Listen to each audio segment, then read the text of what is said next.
तू ही रे माझा मितवा या मालिकेच्या आजच्या भागाचे अपडेट जाणून घेऊया आपल्या या व्हिडिओमध्ये. चला तर मग अजिबात वेळ वाया न घालवता सुरुवात करूया आपल्या या व्हिडिओला. तर आता आपण इथे पाहतो की ईश्वरीने ते फोटो पाहिलेले असतात आणि आता ती ते फोटो बघतच असते. तोच त्या ठिकाणी अर्णव आलेला असतो. आता अर्णव त्या ठिकाणी येतो आणि ईशूला हाक मारतो. मिस इंदौर, मी घरी आलो आहे. त्याबरोबर ईश्वरी काहीच बोलत नसते. अर्णव पुन्हा पुढे येतो आणि ईश्वरीला म्हणतो, मिस इंदौर, हे काय तू अशी गप्प का उभी आहेस? नाही, मला ऑफिसवरून लवकर या म्हणालीस, मी लवकर आलो आहे आणि आता काहीच बोलत नाही आहेस, आता मात्र अशी गप्प उभी आहेस, काय झालं काय? ईश्वरी मात्र काहीच बोलण्याच्या मनस्थितीत नसते. ती फक्त वरती एकटक बघत असते. अर्णव म्हणतो, मिस इंदौर, व्हॉट्स रॉंग? काय झालं आहे? काहीतरी बोल, की अशीच गप्प राहणार आहेस? त्याबरोबर ईश्वरी मागे फिरते आणि म्हणत असते, अर्णव सर, मी ते. त्याबरोबर आता अर्णवला आठवतं की त्याच्या हातात ग्रीस लागलं आहे. तो म्हणतो, मिस इंदौर, मी फक्त 1 मिनिटात एवढं ग्रीस साफ करून आलो हा. आणि मग आता तो ते ग्रीस साफ करण्यासाठी तिकडनं जातो. ईश्वरी ते फोटो पुन्हा बघू लागते. त्याबरोबर तिला आता अंजलीचे शब्द आठवतात. ईश्वरी, अगं, आमचे बाबा एका बाईच्या नादी लागले आणि आमच्या आईबाबांचा सुखी संसार उद्ध्वस्त झाला आणि त्या धक्क्याने आमची आई गेली. एका रात्रीत आम्ही रस्त्यावर आलो गं, संपूर्ण कुटुंब उद्ध्वस्त झालं. खरंच आता ईश्वरीला ते सगळं आठवतं. त्यानंतर मग तिला आठवतं की ईश्वरीने जेव्हा स्टोअररूममधनं रमाकांत राजेशिर्केंच्या न्यूजची पेपर आणली होती, तेव्हासुद्धा अर्णव तिच्यावरती किती रागवला होता. त्या पेपरमुळे त्यांच्यात वाद झाला होता पहिल्यांदा, चांगला मोठाच्या मोठा. त्यामुळे आता ईश्वरी विचार करते की बाप रे, अर्णव सरांना हे एवढं मोठं दुःख मी नाही देऊ शकत. नाही, माझ्यात नाही आहे एवढी हिंमत की मी त्यांना हे सगळं सांगू. म्हणजे अर्णव सरांच्या दुःखाचं एवढं मोठं कारण माझी आई आहे. नाही नाही नाही, हे सहनच होत नाही आहे, मला सहन होत नाही आहे. अर्णव सरांना कसं होईल, त्यांना कुठून सांगू? नाही, माझ्यात नाही आहेत हिंमत की मी त्यांना हे एवढं सगळं सांगू. मी नाही सांगू शकणार आहे त्यांना यातलं काहीही. पण कसं सांगावं तर लागणारच आहे ना. त्याबरोबर अर्णव त्या ठिकाणी येतो आणि ईश्वरीला म्हणतो, हां मिस इंदौर, आता बोल, काय सांगायचं होतं तुला? आज काही नाही, वाढदिवस नाही, ॲनिव्हर्सरी नाही, तरी पण मग हे एवढं डेकोरेशन? मॅडम, काय ठीक आहात ना तुम्ही? त्याबरोबर ईश्वरी ही काहीच बोलत नसते. अर्णव म्हणतो, मिस इंदौर, काय झालं आहे? काही सांगायचं आहे का तुला मला? त्यावर ईश्वरी हो म्हणते. त्यावर अर्णव म्हणतो, हां मग बोल ना, काय सांगायचं आहे? त्यावर ईश्वरी म्हणते, सर तुम्हाला माहीत नसेल. त्यावर अर्णव म्हणतो, हां काय माहीत नसेल, बोल ना.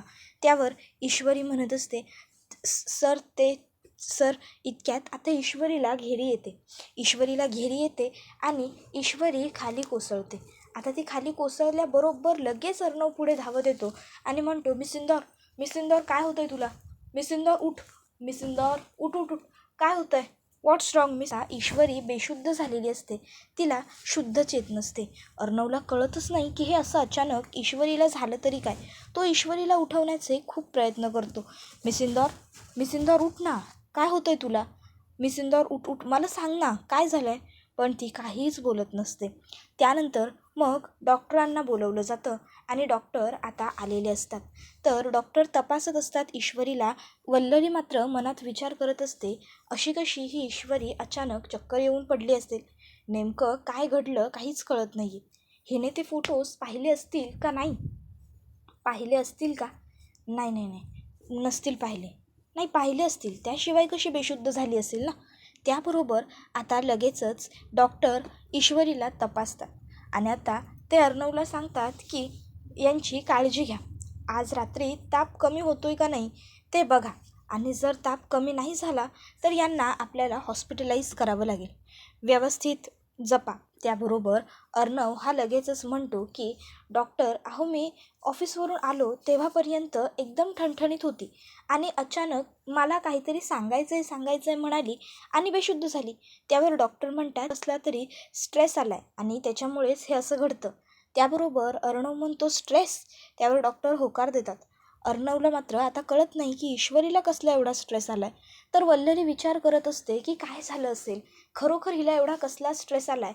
हिने बघितलं असेल का मी जे ठेवलेलं ते? आणि नसेल बघितलं तर माझी मेहनत काय एवढी पाण्यात? नाही नाही, काहीही झालं तरी माझी मेहनत पाण्यात जाता कामा नये. ईश्वरीने ते फोटो पाहिलेच असतील, म्हणूनच तर तिला चक्कर आली असेल ना, नाहीतर एवढी लगेच चक्कर कशी काय येईल. डॉक्टर म्हणत असतात की मिस्टर राजेश शिर्के, आजची रात्र जपा, खूप काळजी घ्या. काही वाटलं, ताप वाढला तर मला लगेच फोन करा. मी ज्या मेडिसिन्स लिहून दिल्यात त्या वेळेवरती द्या, म्हणजे मे बी त्यांचा ताप उतरेल आणि लवकर बरं वाटेल. त्यावर मामा म्हणतो, अहो डॉक्टर, पण हे एवढं अचानक सडनली तिला हा एवढा ताप कसा काय आला. त्यावर अर्णवला सुद्धा कळत नसतं. अर्णव म्हणतो, हो ना डॉक्टर, मला सुद्धा तेच समजत नाही आहे, म्हणजे खरोखर एकदम व्यवस्थित होती ती, इतकं सडन. त्याबरोबर डॉक्टर म्हणतात, होतं कधी कधी स्ट्रेसमुळे, तुम्ही काळजी करू नका, एवढं काळजी करण्यासारखं काही नाही आहे, फक्त जास्त ताप वाढला तर मात्र मला कळवा. आणि मग डॉक्टर तिकडनं निघून जातात.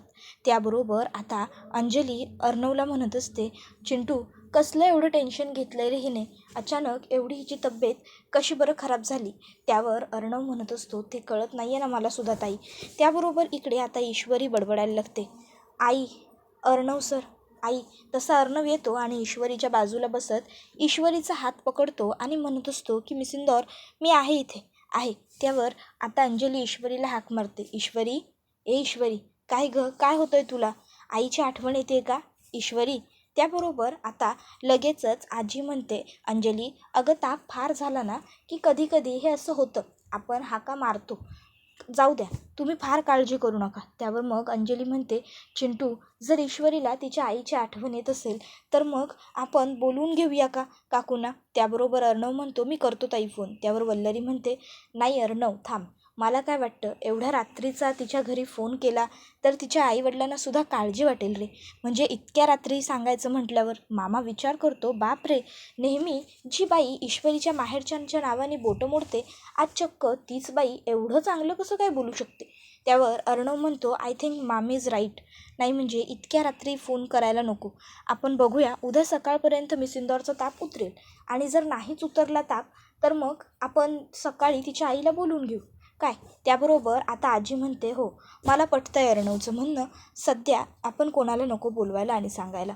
तसा मामा लगेचच म्हणतो, बरं मी काय म्हणतो, आता आपण सगळ्यांनीच खाली जाऊया, नाही म्हणजे तिला आरामाची गरज आहे, आराम करू देत. त्याबरोबर अंजली म्हणते, अर्णव, मी थांबू का रे इथेच, कसलं एवढं तिला स्ट्रेस आलं आहे, काय झालं आहे, काही म्हणून कळायला मार्ग नाही आहे, काळजी घ्यायला हवी ना.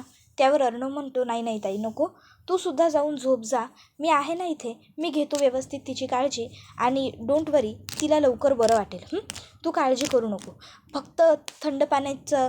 त्याबरोबर ती म्हणते, हो हो, थंड पाण्याच्या पट्ट्या ना मी पाठवून देते ना कोणाबरोबर तरी, काळजी करू नकोस, आहोत आम्ही.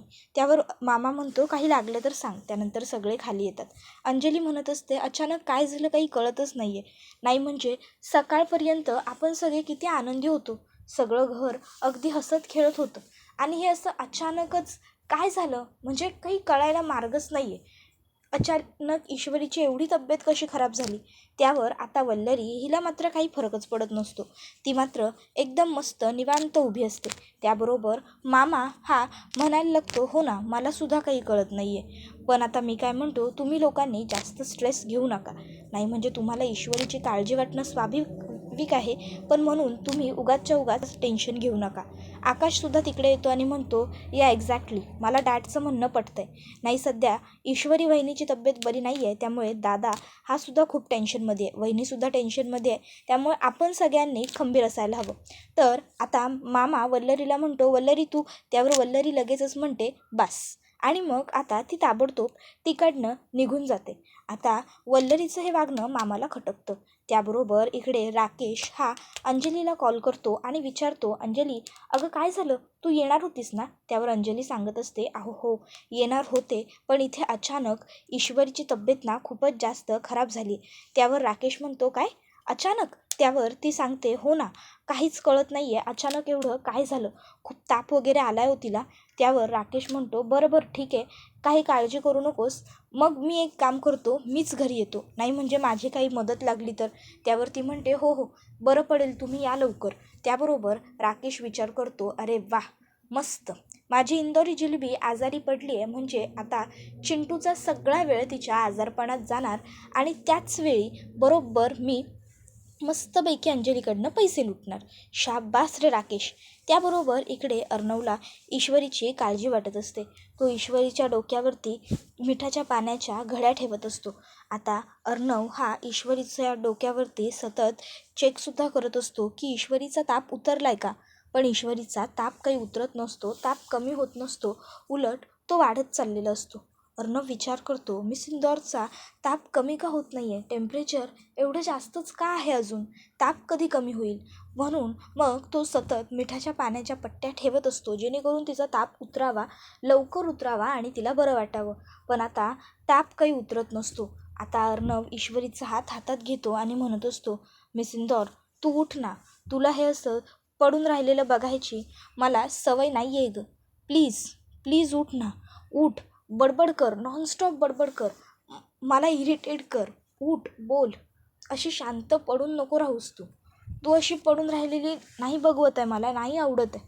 प्लीज प्लीज उठ, माझ्यासाठी तरी उठ ना. तुला काही झालं ना तर मी नाही जगू शकत मिस इंदौर, खरंच. And is it fact. म्हणून म्हणतो आहे, प्लीज उठ, माझ्यासाठी तरी. I love you, really I love you. एवढं बोलून अर्णव उभा राहतो. आता रागाने तो तिथे ज्या लाईटिंगच्या माळा लावलेल्या असतात त्यापैकी 1-2 माळा तोडतो. तिथे जे पडदे लावलेले असतात ईश्वरीने त्यातला एक पडदासुद्धा खाली फाडून फेकतो. ईश्वरी हिला मात्र यातलं काहीच माहीत नसतं. ती अजूनही बेशुद्ध अवस्थेतच असते. अर्णव हा विचार करत असतो की एवढी हिला शुद्ध काय येत नाही आहे, एवढं काय झालं. त्याबरोबर इकडे वल्लरी ही मात्र रूममध्ये येते. रूमला आतून कडी लावून घेते आणि मग तिथे फोटोज तिच्या बॅगमधून काढते आणि फोटो बघत म्हणते की ईश्वरीला एवढी चक्कर आली म्हणजे नक्कीच तिने ते फोटो पाहिलेले असणार. फोटो पाहिल्याशिवाय तिला चक्कर येणं शक्यच नाही. नाही म्हणजे एवढी कशी काय माणसाला चक्कर येऊ शकते. तिने फोटोज पाहिलेले असणार म्हणूनच तिला चक्कर आली, मला माहिती आहे. पण जर ईश्वरीने फोटो पाहिले तर अर्णवने फोटो पाहिले नाही असं कसं झालं.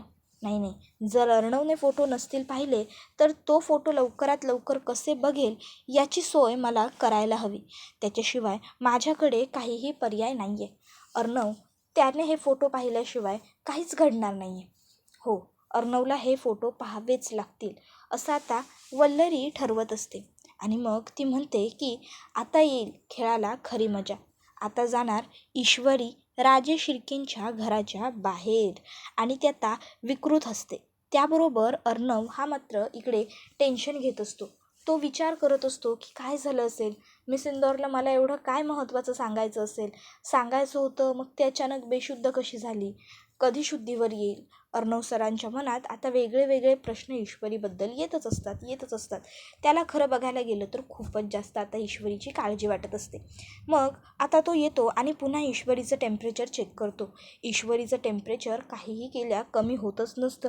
अर्णवला आता कळत नसतं की ईश्वरीचं टेम्परेचर का कमी होत नाही आहे. म्हणून मग तो पुन्हा आताच मिठाच्या पाण्याच्या घड्या ठेवायला लागतो. आणि मग तो आता ईश्वरीच्या हाताला घट्ट पकडतो आणि म्हणत असतो, मिस इंदौर उठ ना प्लीज, तुला हे असं बेशुद्ध नाही बघायचं आहे मला. तू उठ ना प्लीज, तू लवकर उठ, उठ ग, बडबड कर, बोल, पण उठ. तर ईश्वरी आता थोडी पुन्हा बडबडायला लागते. अर्णव सर. त्यावर अर्णव म्हणतो, हो मी इथेच आहे, तुझ्या जवळ आहे, बोल ना काय हवं आहे बोल.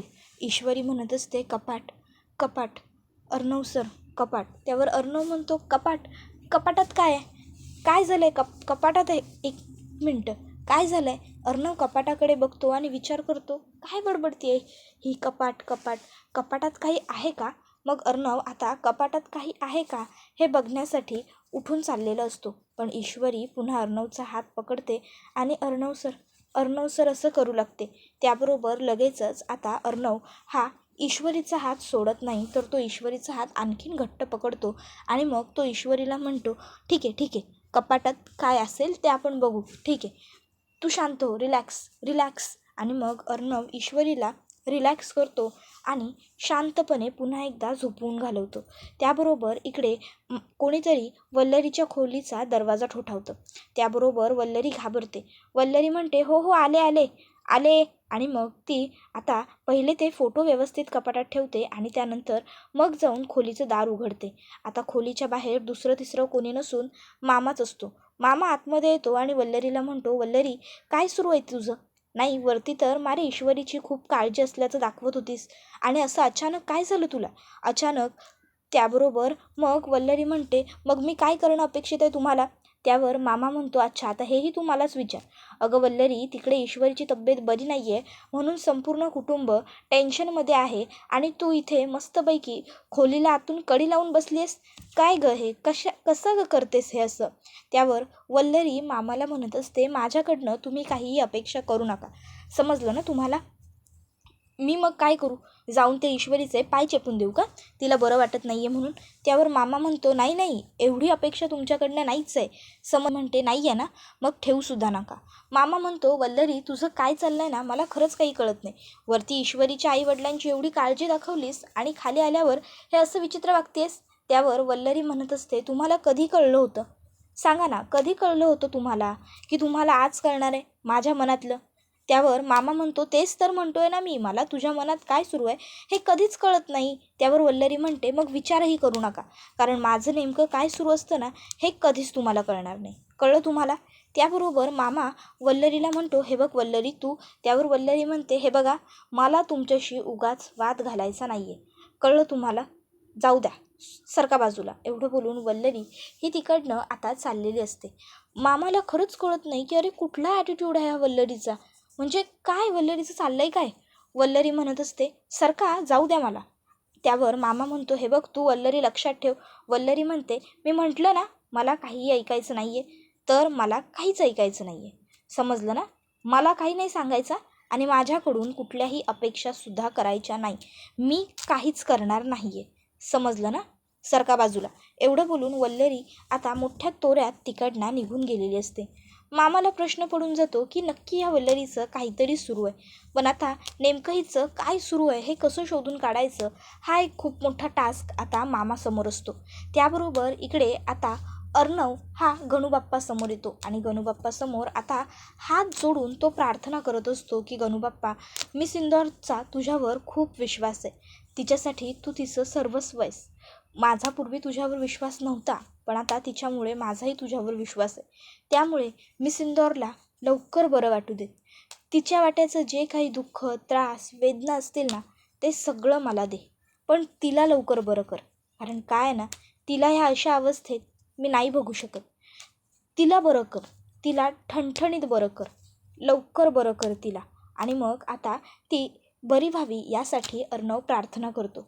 तर आता पुढील भागात आपण पाहतो की ईश्वरी शुद्धीवर आलेली असते. तिने अंघोळ वगैरे घेतलेली असते आणि ती आता म्हणत असते की माझ्या मनात खूप प्रश्न आहेत, पण ह्या सगळ्या प्रश्नांची उत्तरं फक्त आईच देऊ शकते. आईशिवाय माझ्या प्रश्नांची उत्तरं कोणीच नाही देऊ शकत. मग आता ईश्वरी ही खाली येण्यासाठी प्रयत्न करत असते. त्यावेळी राकेश तिचा एक हात पकडतो, तिच्या खांद्यावर अलगद हात ठेवतो आणि तिला खाली उतरून घेऊन येत असतो. आता राकेश ईश्वरीला खाली घेऊन येतो. इतक्यात अर्णव उठतो आणि अर्णव ईश्वरीला बाहेर येऊन राकेशच्या सोबत बघतो. आता अर्णवला खूपच राग येतो. अर्णव ताबडतोब धावत खाली येतो आणि लगेचच राकेशचा ईश्वरीच्या खांद्यावर असलेला हात बाजूला काढून फेकतो आणि स्वतः आता ईश्वरीला जवळ घेतो. त्याबरोबर आता राकेश मुद्दामूनच बिचाऱ्यासारखा चेहरा करतो. तर अर्णव हा आता ईश्वरीला बघत असतो. तर अंजलीला मात्र आश्चर्य वाटतं. अंजली अर्णवकडे बघतच राहते आणि हा व्हिडिओ इथेच संपतो. व्हिडिओ आवडला असेल तर व्हिडिओला लाईक करा. चॅनलवर नवीन असाल तर चॅनलला सबस्क्राईब करा आणि बेल आयकॉन आठवणीने प्रेस करा, जेणेकरून तुम्हाला पुढच्या प्रत्येक व्हिडिओचं नोटिफिकेशन मिळत जाईल आणि सर्व व्हिडिओंचा आनंद हा अगदी उत्तम पद्धतीने घेता येईल. चला तर मग आजच्या पुरतं इथेच थांबूया. पुढचा व्हिडिओ येईपर्यंत या व्हिडिओचा छान पद्धतीने आनंद घेत राहा आणि तू ही रे माझा मितवा ही मालिका तुम्हाला कशी वाटते हे आम्हाला कमेंट करून सांगायला विसरू नका.